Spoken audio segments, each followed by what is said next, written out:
Audio número 14 del libro Historia de un alma. Manuscrito C. Continuación del capítulo 10. La caridad.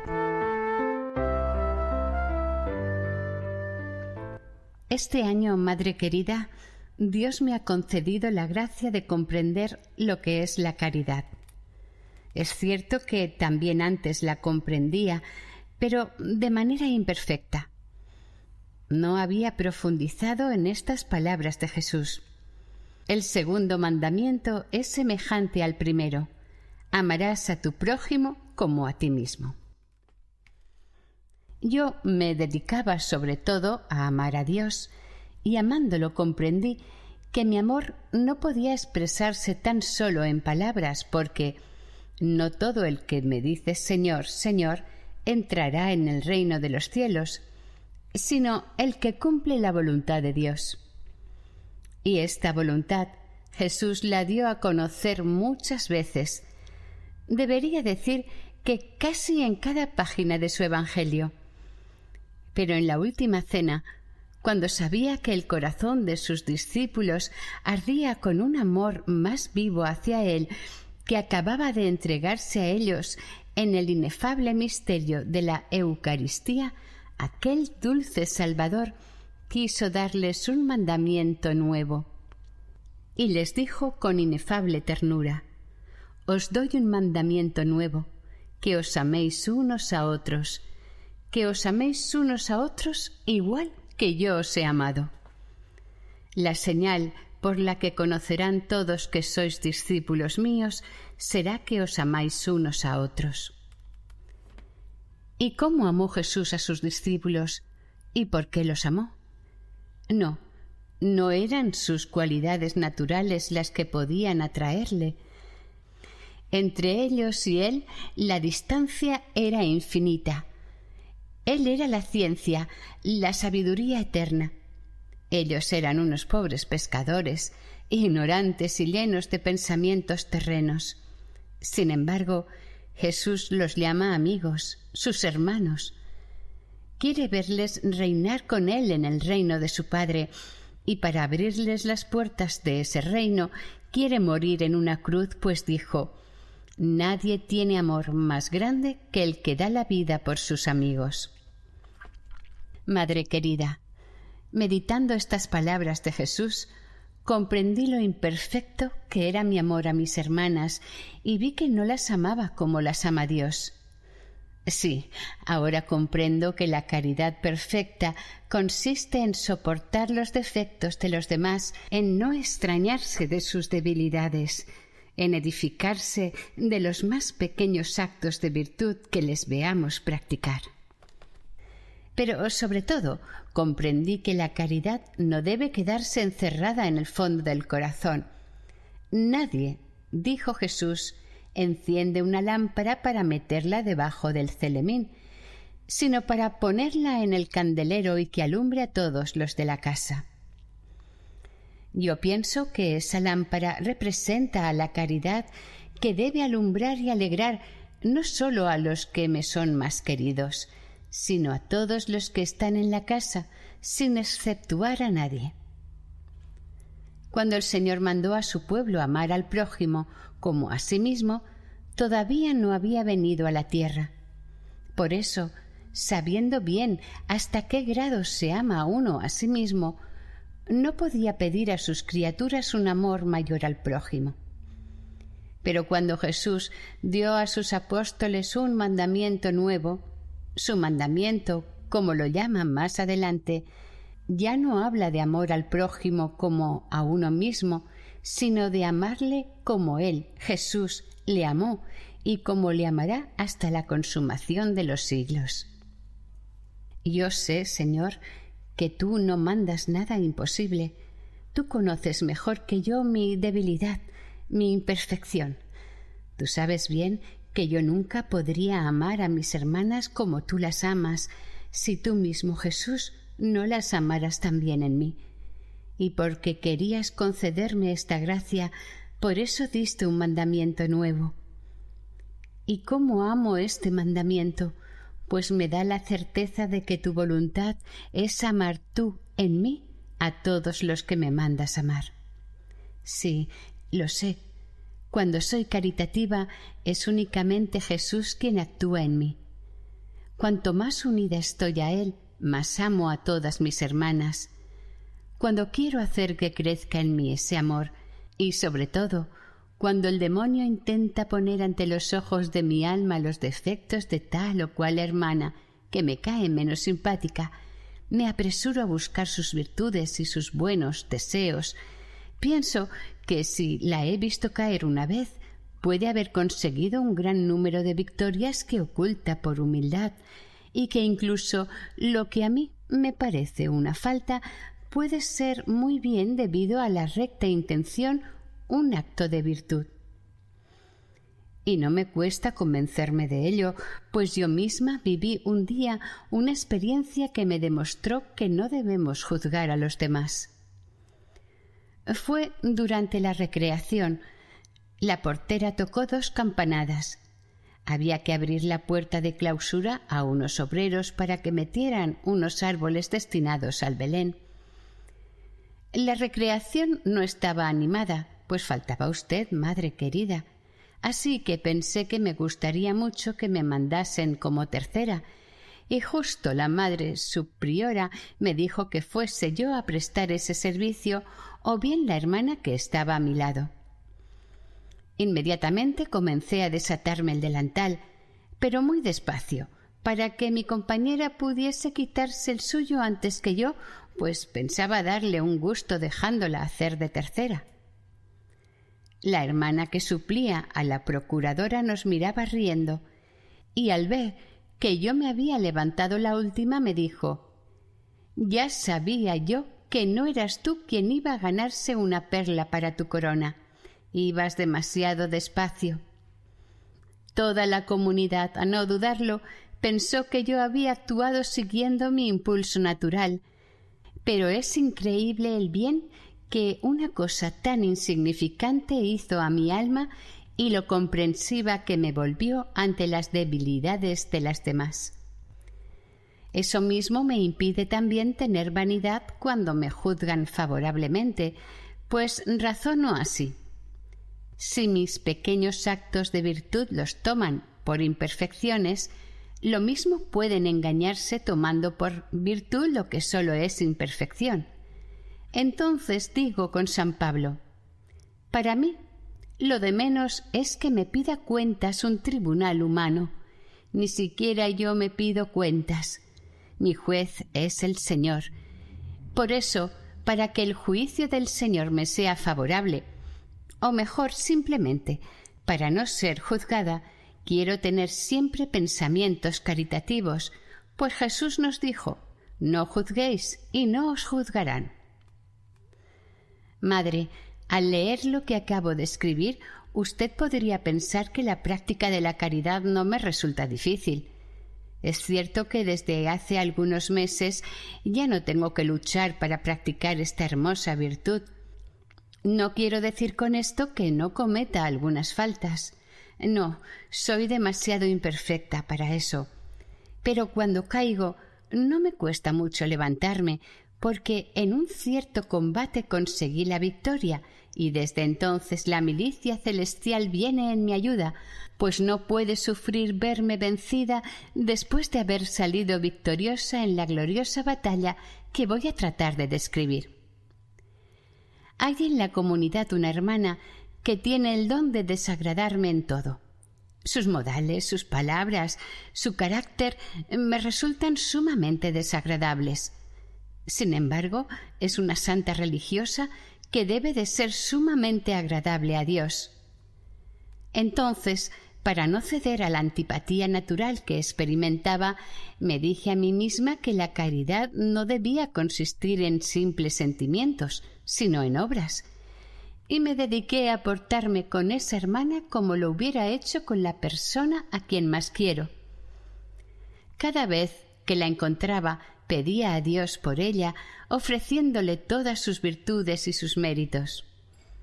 Sabía muy bien que esto le gustaba a Jesús, pues no hay artista a quien no le guste recibir alabanzas por sus obras. Y a Jesús, el artista de las almas, tiene que gustarle enormemente que no nos detengamos en lo exterior, sino que penetremos en el santuario íntimo que Él se ha escogido por morada y admiremos su belleza. No me conformaba con rezar mucho por esa hermana que era para mí motivo de tanta lucha. Trataba de prestarle todos los servicios que podía, y cuando sentía la tentación de contestarle de manera desagradable, me limitaba a dirigirle la más encantadora de mis sonrisas y procuraba cambiar de conversación, pues como dice la imitación, mejor es dejar a cada uno con su idea que pararse a contestar. Con frecuencia también, fuera de la recreación, quiero decir durante las horas de trabajo, como tenía que mantener relaciones con esta hermana a causa del oficio, cuando mis combates interiores eran demasiado fuertes, huía como un desertor. Como ella ignoraba por completo lo que yo sentía hacia su persona, nunca sospechó los motivos de mi conducta y vive convencida de que su carácter me resulta agradable. Un día, en la recreación, me dijo con aire muy satisfecho más o menos estas palabras: «Querría decirme, hermana Teresa del Niño Jesús, ¿qué es lo que la atrae tanto en mí? Siempre que me mira la veo sonreír». Ay, lo que me atraía era Jesús escondido en el fondo de su alma, Jesús que hace dulce hasta lo más amargo. Le respondí que sonreía porque me alegraba verla. Por supuesto que no añadí que era bajo un punto de vista espiritual. Madre querida, como le he dicho, mi último recurso para no ser vencida en los combates es la deserción. Este recurso lo empleaba ya durante el noviciado y siempre me dio muy buenos resultados. Quiero, madre, citarle un ejemplo que la va a hacer sonreír. Durante una de mis bronquitis, fui una mañana muy despacito a dejar en su celda las llaves de la reja de la comunión, pues era la sacristana. En el fondo, no me disgustaba aquella ocasión que tenía de verla a usted, incluso me agradaba mucho, aunque trataba de disimularlo. Una hermana, animada de un santo celo, pero que sin embargo me quería mucho, al verme entrar en su celda pensó, madre, que iba a despertarla y quiso cogerme las llaves.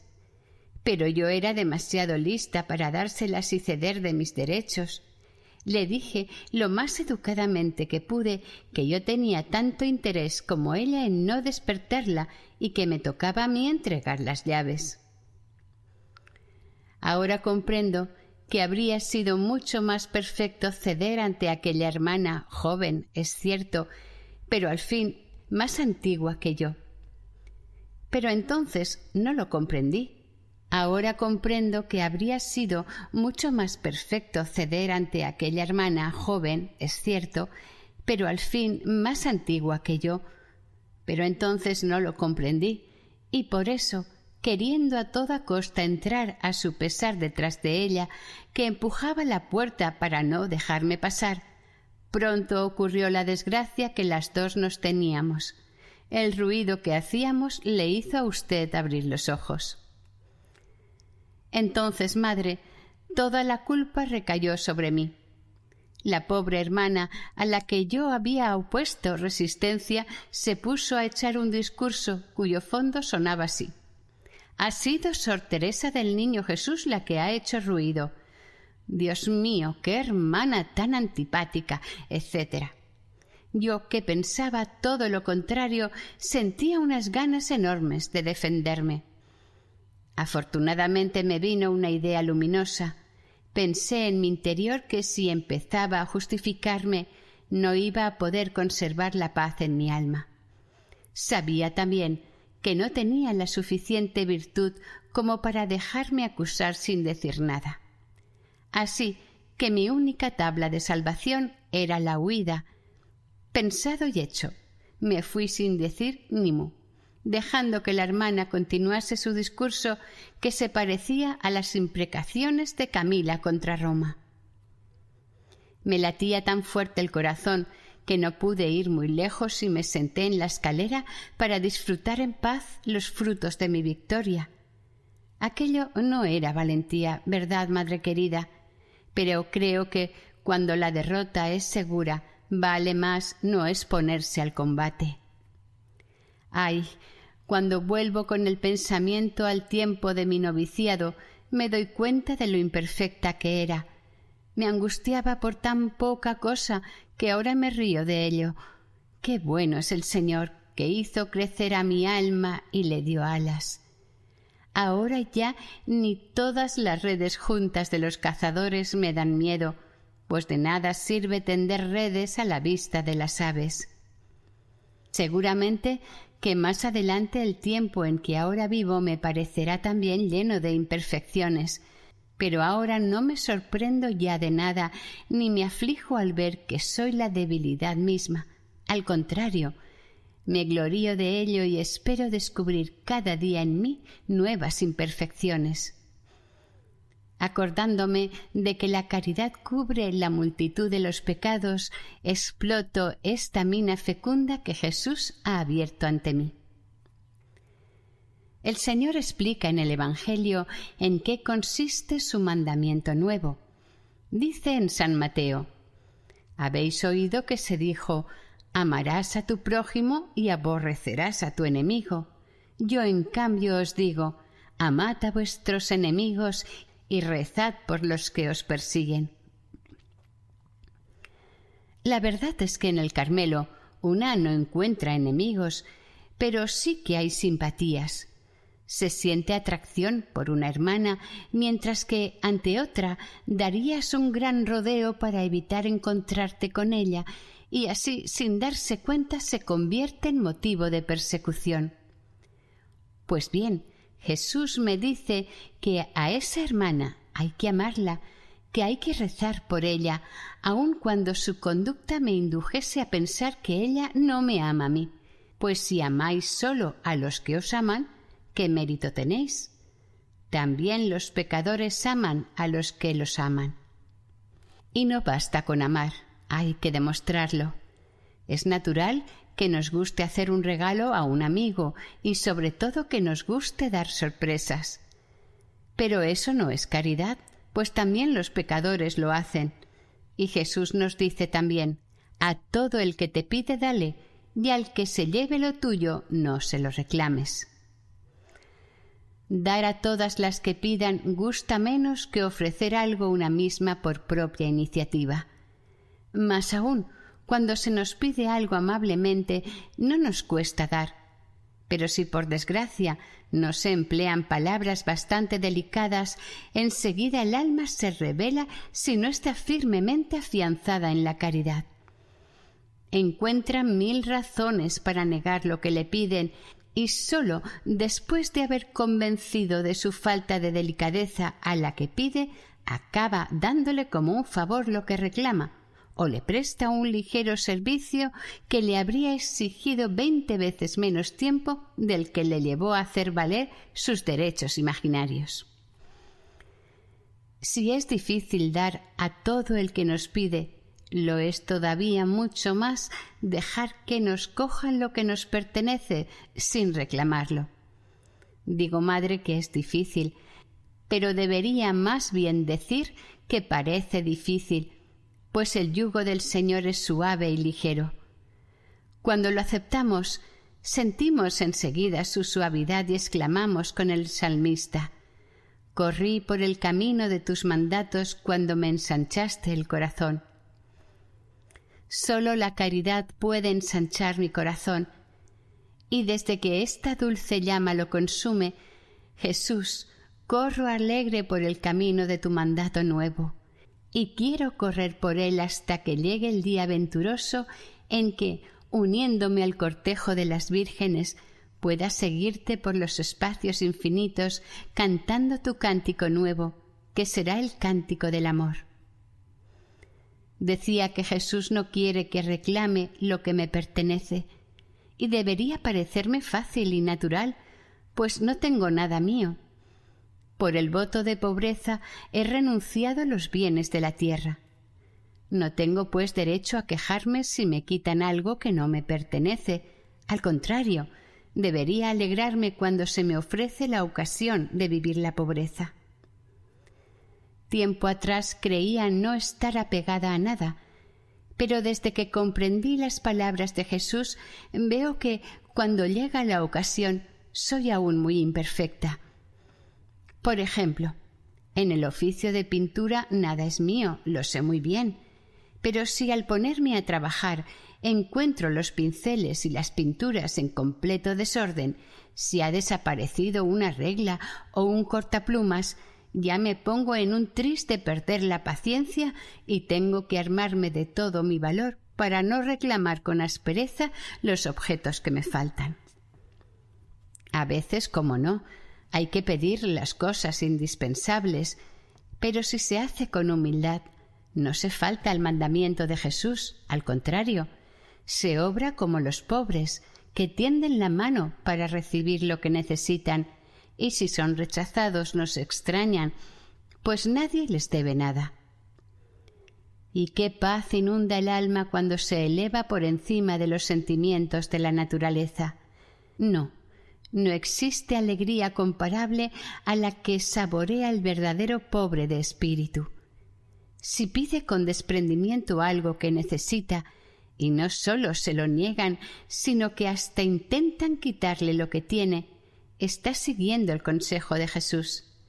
Al que quiera ponerte pleito para quitarte la túnica, dale también la capa.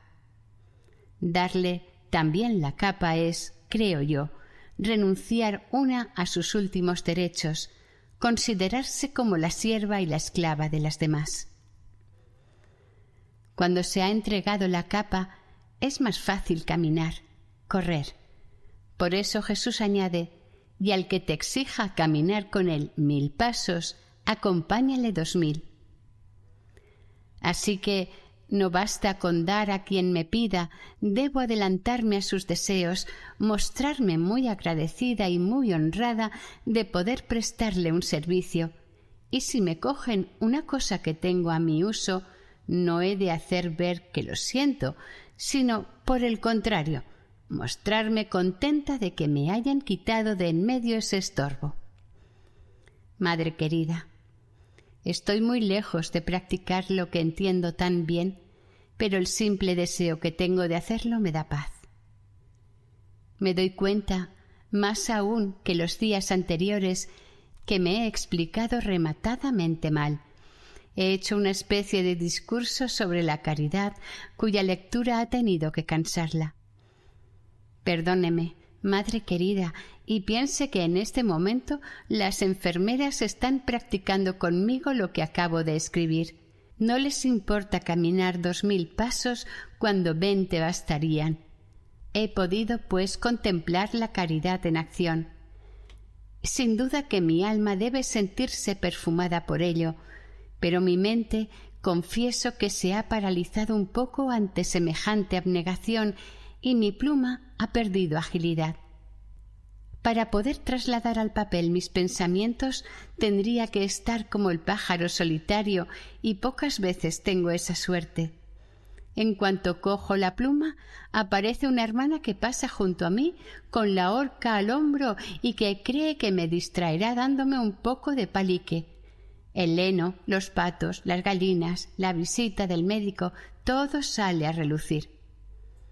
A decir verdad, la escena no dura mucho, pero hay más de una hermana caritativa y de pronto otra eneadora me deja unas flores sobre las rodillas pensando quizás inspirarme pensamientos poéticos.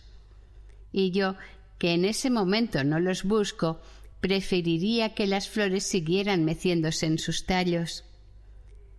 Por fin, cansada de abrir y cerrar este famoso cuaderno, abro un libro que no quiere quedarse abierto y digo muy decidida que estoy copiando algunos pensamientos de los Salmos y del Evangelio para el santo de nuestra Madre. Y es muy cierto, pues no economizo precisamente las citas.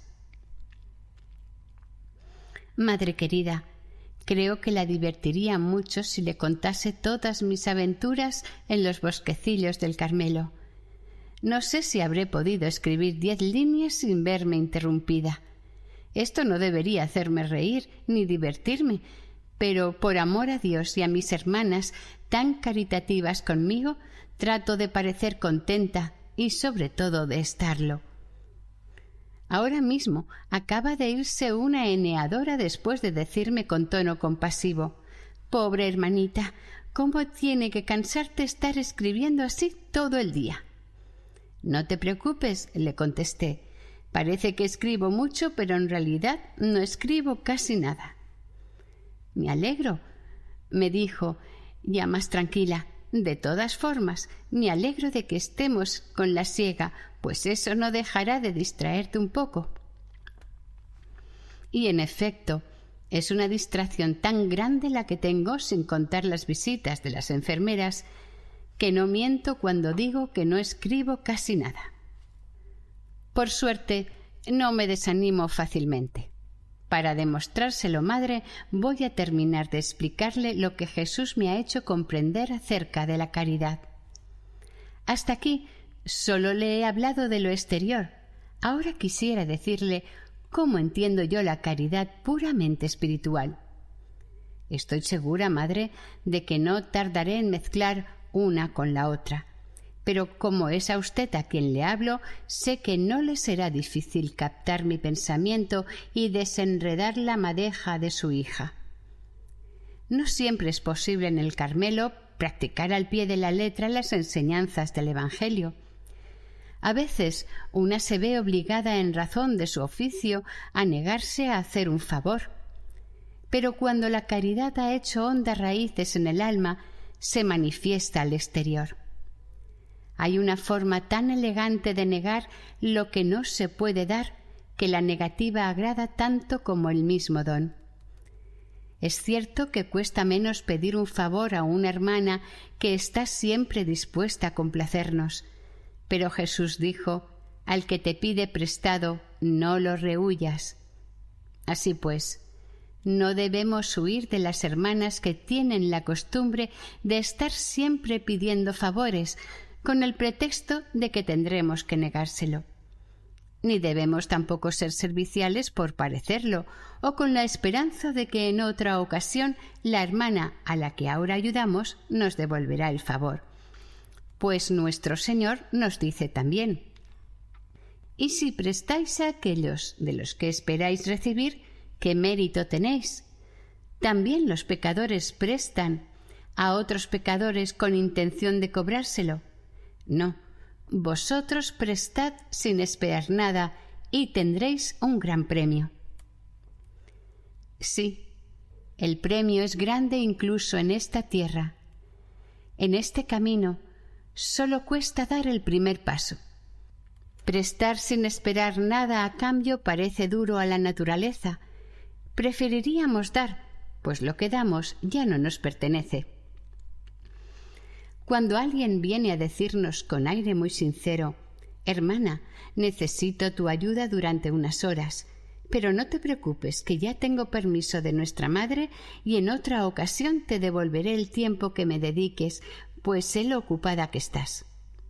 Como realmente sabemos muy bien que ese tiempo que prestamos nunca se nos devolverá, preferiríamos decir: «Te lo regalo». Esto satisfaría nuestro amor propio, pues dar es un acto más generoso que prestar, y además así hacemos saber a la hermana que no contamos con sus servicios. Qué contrarias a los sentimientos de la naturaleza son las enseñanzas de Jesús. Sin la ayuda de su gracia, no sólo no podríamos ponerlas por obra, sino ni siquiera comprenderlas.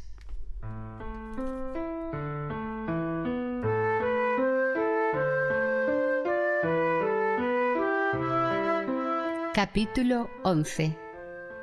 Manuscrito C. Los que usted me dio. 1896-1897.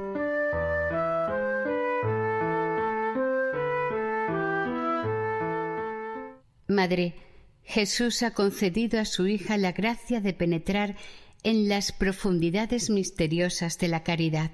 Si ella pudiese expresar todo lo que se le ha dado a entender, usted escucharía una melodía de cielo. Pero ay, lo único que puedo hacerle oír son simples balbuceos infantiles. Si no vinieran en mi ayuda las propias palabras de Jesús, me sentiría tentada de pedirle disculpas y de dejar la pluma. Pero no, he de terminar por obediencia lo que comencé por obediencia. 1. Novicias y hermanos espirituales. Madre querida, yo escribí ayer que, al no ser míos los bienes de aquí abajo, no debería resultarme difícil no reclamarlos nunca si alguien me los quita. Tampoco los bienes del cielo me pertenecen. Me han sido prestados por Dios, que puede quitármelos sin que yo tenga ningún derecho a quejarme. Sin embargo, los bienes que vienen directamente de Dios, las intuiciones de la inteligencia y del corazón, los pensamientos profundos, todo eso constituye una riqueza a la que solemos apegarnos como a un bien propio que nadie tiene derecho a tocar.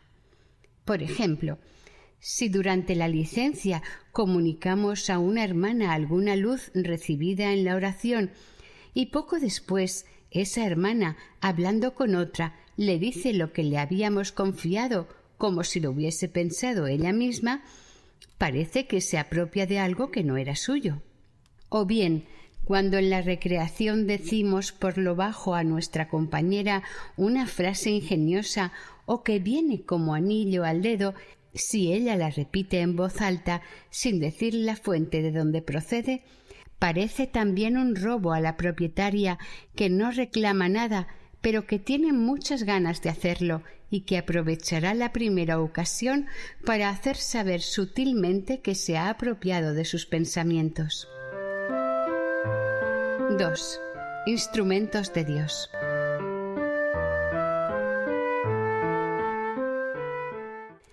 Madre, yo no sabría explicarle también estos tristes sentimientos de la naturaleza si yo misma no los hubiese experimentado en mi propio corazón. Y me gustaría mecerme en la dulce ilusión de que sólo han visitado el mío, si usted no me hubiese mandado escuchar las tentaciones de sus queridas novicias. En el cumplimiento de la misión que usted me confió he aprendido mucho. Sobre todo, me he visto obligada a practicar yo mismo lo que enseñaba a las demás. Y así, ahora, puedo decir que Jesús me ha concedido la gracia de no estar más apegada a los bienes del espíritu y del corazón que a los de la tierra. Si alguna vez me ocurre pensar y decir algo que les gusta a mis hermanas, me parece completamente natural que se apropien de ello como de un bien suyo. Ese pensamiento pertenece al Espíritu Santo y no a mí, pues San Pablo dice que sin ese espíritu de amor no podemos llamar Padre a nuestro Padre que está en el cielo. Él es, pues, muy libre de servirse de mí para comunicar a un alma un buen pensamiento. Si yo creyera que ese pensamiento me pertenece, me parecería al asno que llevaba las reliquias, que pensaba que los homenajes tributados a los santos iban dirigidos a él. No desprecio los pensamientos profundos que alimentan el alma y la unen a Dios, pero hace mucho tiempo ya que he comprendido que el alma no debe apoyarse en ellos ni hacer consistir la perfección en recibir muchas iluminaciones. Los pensamientos más hermosos no son nada sin las obras. Es cierto que los demás pueden sacar mucho provecho de las luces que a ella se le conceden si se humillan y saben dar gracias a Dios por permitirles tomar parte en el festín de un alma a la que Él se digna enriquecer con sus gracias. Pero si esta alma se complace en sus grandes pensamientos y hace la oración del fariseo, entonces viene a ser como una persona que se muere de hambre ante una mesa bien surtida, mientras todos sus invitados disfrutan en ella de comida abundante y hasta dirigen de vez en cuando una mirada de envidia al personaje poseedor de tantos bienes. Qué gran verdad es que sólo Dios conoce el fondo de los corazones, y qué cortos son los pensamientos de las criaturas. Cuando ven un alma con más luces que otras, enseguida sacan la conclusión de que Jesús las ama a ella menos que a esa alma, y de que no las ama a la misma perfección. ¿Desde cuándo no tiene ya derecho el Señor a servirse de una de sus criaturas para conceder a las almas que ama el alimento que necesitan? En tiempos del faraón, el Señor aún tenía ese derecho, pues en la Sagrada Escritura le dice a este monarca: «Te he constituido rey para mostrar en ti mi poder y para hacer famoso mi nombre en toda la tierra». Desde que el Todopoderoso pronunció estas palabras, han pasado siglos y siglos y su forma de actuar sigue siendo la misma. Siempre se ha servido de sus criaturas como de instrumentos para realizar su obra en las almas. 3. El pincelito.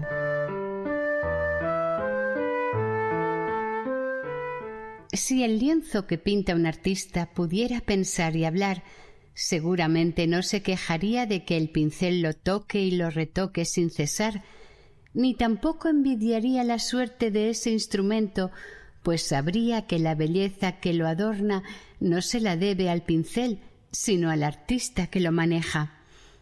El pincel, por su parte, no puede gloriarse de haber hecho él la obra de arte.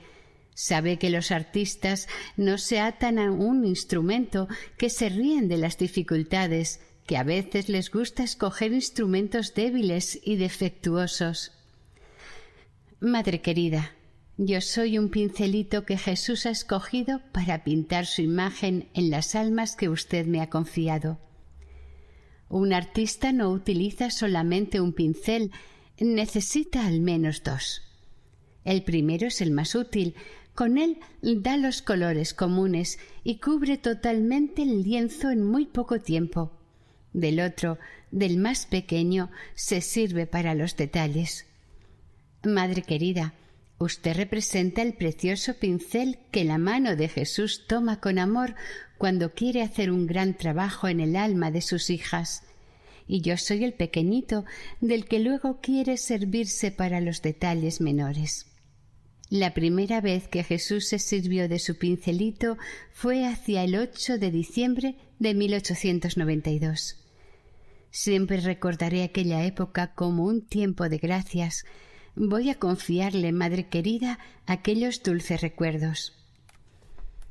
Cuando a los 15 años tuve la dicha de entrar en el Carmelo, me encontré con una compañera de noviciado que había ingresado unos meses antes.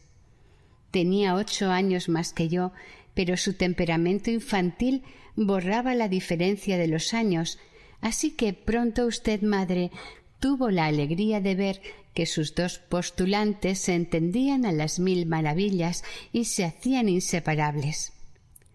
En orden a propiciar aquel afecto naciente que le parecía que había de dar buenos frutos, nos permitió que estuviéramos juntas de vez en cuando en algunas charlas espirituales. Mi querida compañera me encantaba por su inocencia y por su carácter abierto, pero por otro lado me extrañaba ver cuán distinto era el afecto que ella le tenía a usted del que le tenía yo.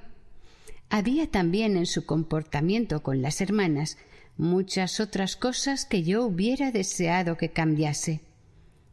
Ya en aquella época Dios me hizo comprender que hay almas a las que su misericordia no se cansa de esperar, a las que no concede su luz sino paso a paso. Por eso yo me cuidaba muy bien de adelantar su hora y esperaba pacientemente a que Jesús tuviese a bien hacerla llegar. Reflexionando un día sobre el permiso que usted nos había dado para hablar y así inflamarnos más en el amor de nuestro esposo, como dicen nuestras santas constituciones, me di cuenta con tristeza de que nuestras conversaciones no alcanzaban el fin deseado. Entonces Dios me dio a entender que había llegado el momento y que ya no tenía por qué tener miedo a hablar, o que, de lo contrario, debería poner fin a unas conversaciones que tanto se parecían a las de dos amigas del mundo. Aquel día era sábado. Al día siguiente, durante la acción de gracias, le pedí a Dios que pusiera en mi boca palabras tiernas y convincentes, o más bien que hablase Él mismo por mi boca. Jesús escuchó mi oración y permitió que el resultado colmase ampliamente mi esperanza, pues los que vuelvan su mirada hacia Él quedarán radiantes, y la luz brillará en las tinieblas para los rectos de corazón. Las primeras palabras se aplican a mí, y las segundas a mi compañera, que realmente tenía un corazón recto. Cuando llegó la hora en que habíamos quedado para encontrarnos, al poner los ojos en mí la pobre hermanita se dio cuenta enseguida de que yo no era la misma. Se sentó a mi lado sonrojada y yo, apoyando su cabeza en mi corazón, le dije con el llanto en la voz todo lo que pensaba de ella, pero con palabras tan tiernas y manifestándole tanto cariño que pronto sus lágrimas se mezclaron con las mías. Reconoció con gran humildad que todo lo que le decía era verdad. Me prometió comenzar una nueva vida y me pidió, como un favor, que le advirtiese siempre sus faltas.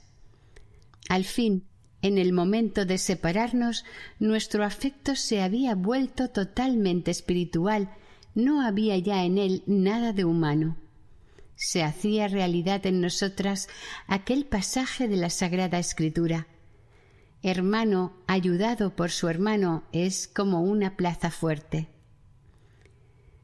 Lo que Jesús hizo con su pincelito se hubiera borrado pronto si él, madre, no hubiese echado mano de usted para consumar su obra en aquella alma que él quería toda para sí.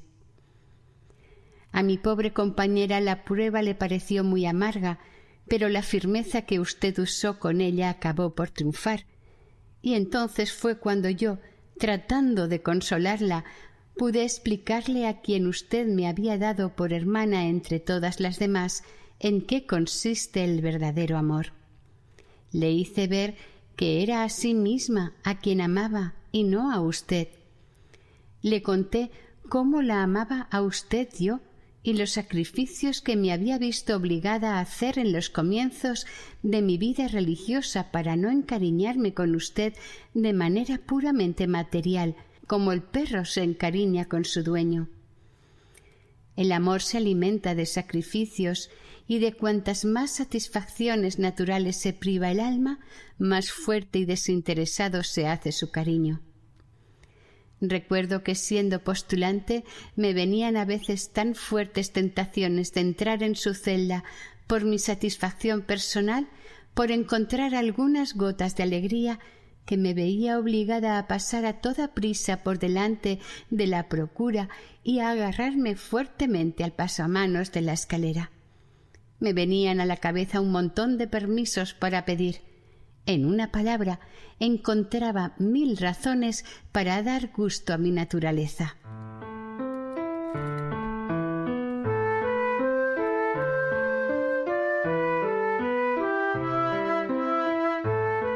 Fin del audio 14 de Historia de un alma.